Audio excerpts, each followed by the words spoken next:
Oh, hello. I did not see you. There? You know, I have very fond memories of playing games as child. So, how about we look at one? This one. Okay, let's do this.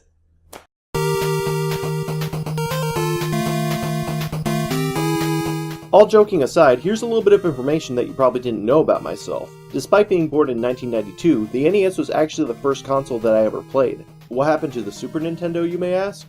Well, our mom never actually wanted us to have any video game consoles, so me and my brothers were kind of dependent on relatives to get them for us, and I guess there wasn't anybody willing to buy us one. But yes, that is right, my early childhood consisted of games like Super Mario Bros. 3, Little Nemo, and Blaster Master. Yeah, people on the internet don't really talk about this game that much, and I watch a lot of people on the internet. I guess I'll do it. So, without further ado, pop up your denim jacket, put in Die Hard on your VHS player, and let's talk about this new popular drug called cocaine! Let's go!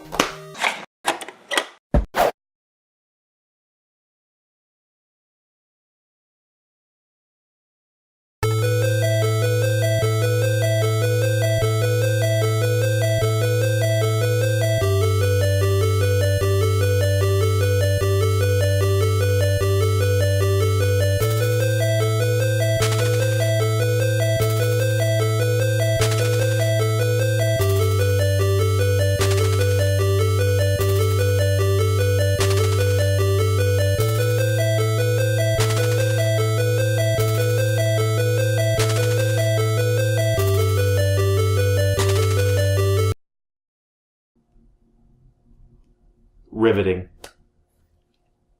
So this is Blaster Master. Okay, you know what? That scene brought up way too many questions. Let's look at that again. Okay, so it opens up with a frog jumping out of a fishbowl and running away. I can follow that. It's a simple motivation. My pet ran away. It's the 80s. I can dig it.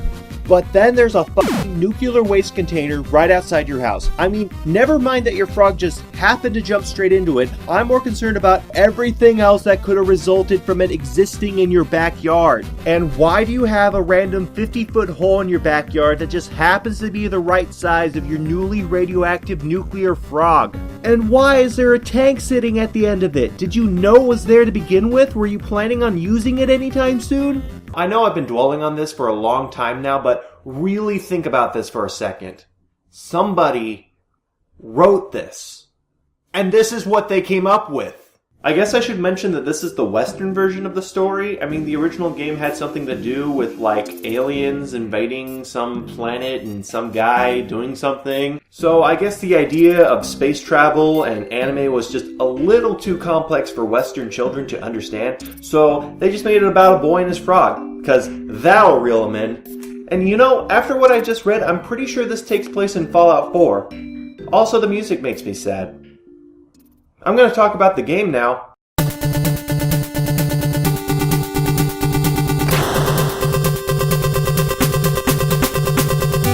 So this is Blaster Master. Well, half of it anyways. It's a nice little one-part platformer, one-part side-scrolling and overhead shooter type of game. I'd say the majority of it is spent in tank mode, which kind of plays like Castlevania sorta, or maybe Mega Man. You can only shoot left, right, and up, and the levels for the most part seem to be designed with that in mind. And there's actually quite a lot of platforming involved with it too, making it more of an adventure type of game. The other half of the game I'll refer to as Jason mode. It's a very stiff, sorta Zelda-like shooter. There's not much to say about it. Most of the time you're just awkwardly positioning yourself to shoot enemies, while trying to find different power-ups for your main gun and your tank. What's cool though is that you can strafe in this game. If you hold down the grenade button, Jason will stay in whatever direction you fired it. You kinda need to master this because having to change directions while you're running away isn't really the best option. This does make it harder to do with a regular NES controller, because, you know, the button layout, so I'd recommend using an NES Advantage. The turbo helps out a lot too. I should talk about the different tank sub-weapons you collect. You have homing missiles, which gives you a huge quality of life improvement, lightning break, so you finally have a way to attack below you, and tri-missiles for when you run out of the homing ones. But I guess they are a little bit stronger, I think. But yeah, every level kind of goes the same way. Drive and shoot around in tank mode until you find the Jason door that leads you to the boss, kill it, then move on to the next level. Rinse and repeat 8 times, and you beat the game. Pretty straightforward.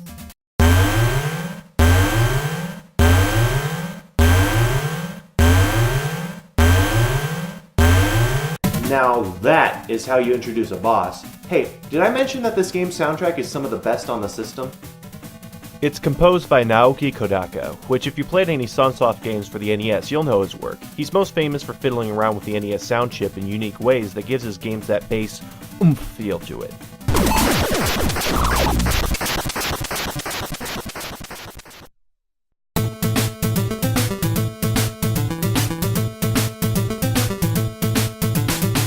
And yeah, that is actually my favorite aspect of the game. It's not just good at giving you an amazing melody, but it really sets the tone and atmosphere of every level that you play. In a game where you're exploring and fighting enemies, that's extremely important. That's why I like Blaster Master. There's not many games like it on the NES to begin with, aside from the occasional Metroid or Zelda. It's about the adventure, exploring, finding new secrets, and building up your arsenal. That's right guys, I just love this game. Yes indeed, it is just so good. But it was still made in 1988. I love the NES, it's where some of the best video game franchises were born. However, that doesn't mean they aged well. Blaster Master is no exception to this rule. But what do I mean by that? Well, let's start with the Jason levels. Tank mode, I don't have a lot of problems with. You can see things in tank mode. You have many ways to deal with almost every enemy you encounter. Jason mode, not so much. Not with this huge sprite in this cramped room. But let's add a few more things to that. Remember how I said this game was sorta like Zelda? Yeah, not exactly. See, in Zelda, whenever you crossed into a different room, the screen would load up. Then the enemies would load up. Here, when you run through a door, even while you're traveling through it, the other guys have all the free space to come running at you as soon as you go in. I wouldn't have too much of a problem with this since the designers do spawn them far away enough from the door so most of the time they don't catch you by surprise, but remember, you're usually the biggest thing on the screen. It's a lot easier for them to hit you than for you to hit them. Sounds really claustrophobic, right? You ever play Fester's Quest? Remember how annoying that game was? Remember all the problems that game had? The respawning enemies, the gunfire that gets blocked from the walls? Well, now you know why it had all those problems. Because the game uses the same engine that the Jason levels use. But hey, at least this game doesn't have gun downgrades. Well, not in the same way Fester's Quest did.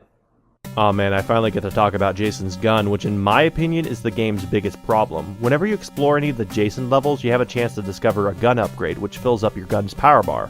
Levels 1 through 3 is just your basic shoot more and farther type of upgrade. 4 through 6 is the awkward teenage phase where the gun just does its own thing most of the time. And level 7 through 8 changes the game's difficulty from pretty hard to fairly manageable. Why? Because the gun turns into this. Oh my god, this is so much lag! However, every time you get hit, your gun power goes down by 1, and they're not exactly the easiest thing to come across.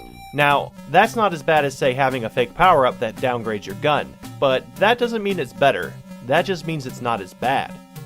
Literally every enemy, from the walking tin cans to the teleporting aliens to whatever this is, they're now a huge threat to the progress of your game. In some cases, you really need a full gun to plow through the earlier stages, and later on you need it so the bosses don't take 30 minutes to beat.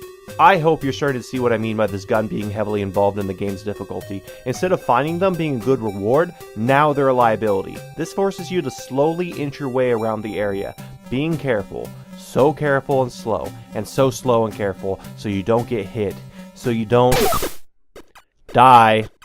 Oh, by the way, anytime you die, whether or not you're in a Jason level or inside your tank, your gun power-ups get set back down to 0.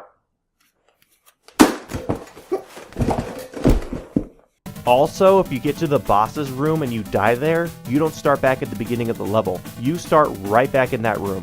In any other NES game, I would have praised this feature. Except now, instead of starting off with whatever gun power I did have, I'm back with the pea shooter. I wouldn't even mind, except it adds so much convenience to the Jason levels. It gets rid of almost everything annoying about them. And then when I'm stuck with the pea shooter, what am I supposed to do? How am I supposed to...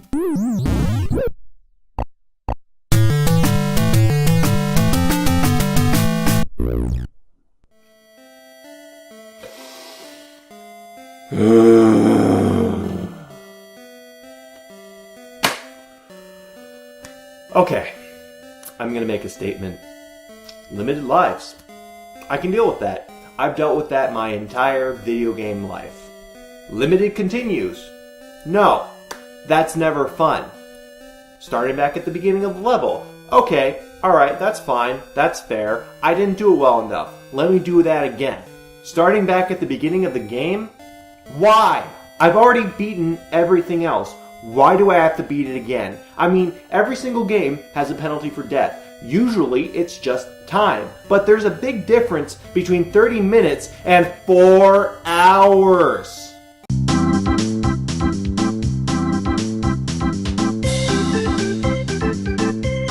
This is why I've never beaten this game. Ninja Gaiden 1 and 2, I've beaten them. Last level took me 3 hours on both games, but I've done it. This game? Nope. Every single time I see that last title screen come up a second time, I just give up. I've lost countless hours of sleep, having nightmares of horribly designed rooms and annoying slug monsters that are too low to hit. But today we put on our real gamer pants. It's time I show you who is Blaster Master.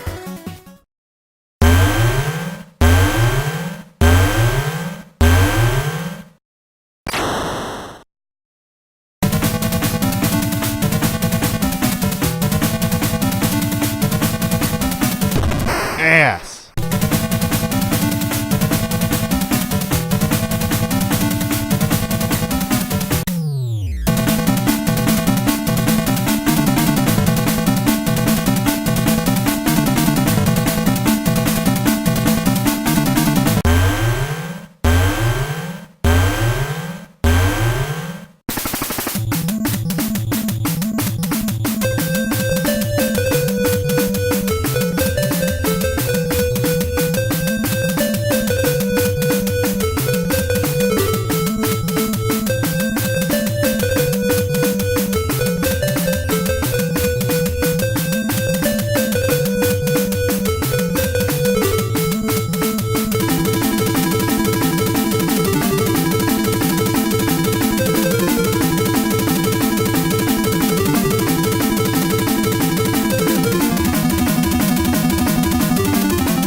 It.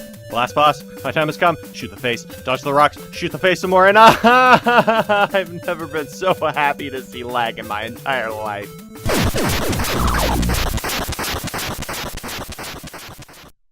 I did it. I saved the world. And I rescued Fred. Or did I? You know, for a final boss, he's actually pretty easy. By far the hardest one is Enhanced Fred, but that's only because he has over 60 patterns before he starts to loop. Can't memorize them all, you know? But the end boss? Circle Strafing. It's no Ninja Gaiden final boss, but since this game has limited continues, I don't really want one.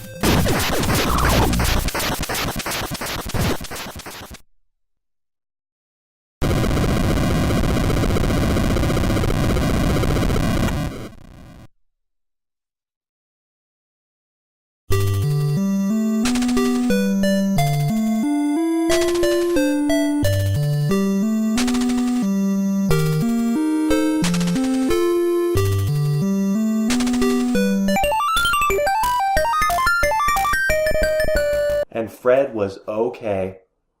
So why did I end up talking about this game? Well, for one thing, Blaster Master doesn't get talked about that much, and it's kind of a shame. Yeah, I know I spent a good portion of this review complaining about the game, but really though, a lot of NES games haven't aged that well. The heart's there though. I can tell the game designers tried their best to make the game special. There's a lot of polish put into it. The backgrounds are nice to look at, the enemies have a lot of detail put into them. The music, like I said, is amazing. If it had a save function, password system, or hell, just even unlimited continues, I would have called this game great. It's just one of those examples where the system limitation and the game being designed early in the console's lifecycle actually restricted the game's quality. That's really a shame because, like I said, there's not a lot of games on the NES that focus on the adventure. But as it stands now, it's a flawed gem. It's not exactly the best to look at, but it still holds a lot of value. You will hate your first few runs of this game. It's frustrating, cheap, unfair, it's NES hard. But, just like any other game on the system, keep trying. Memorize the levels, know where all the free gun power-ups are, you'll get there.